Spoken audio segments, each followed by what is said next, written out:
try to appeal to those other Republicans you think you could work with. I wonder about your tone lately. I have heard from you an increasing amount of exasperation and edge, even mockery sometimes. You said one time recently, keep hoping a light bulb goes off. And it gives the impression that you think that your Republican opponents are either craven or stupid or nuts. Is that what you think? And if you think so, help your cause to let people see that out loud. John, I think it's fair to say that during the course of my presidency, I have bent over backwards to work with the Republican Party and have purposely kept my rhetoric down. I think I'm pretty well known for being a calm guy. Sometimes people think I'm too calm. And am I exasperated? Absolutely I'm exasperated, because this is entirely unnecessary.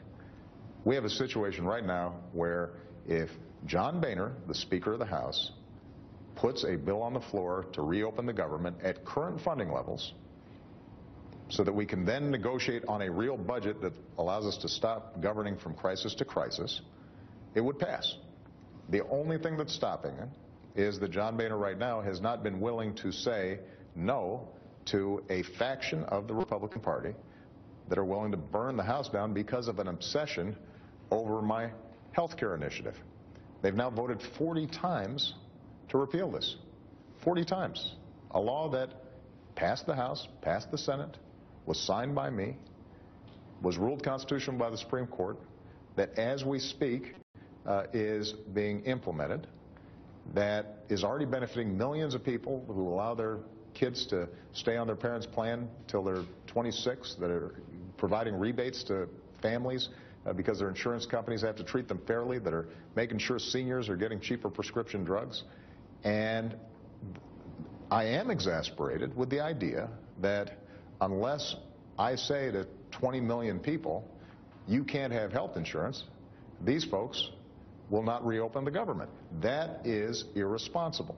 And so my expectation is that if and when John Boehner makes the decision to put a bill on the floor, that's the only thing that's holding it up, it could happen in the next 10 minutes, and that vote takes place and the government reopens. And if and when they vote to make sure Congress pays our bills on time, does not default on costs it's already accrued, then I am prepared to have a reasonable, civil negotiation around a whole slew of issues, and that's reflected not just by my words, but by my deeds over the last 4 years. You mentioned calm.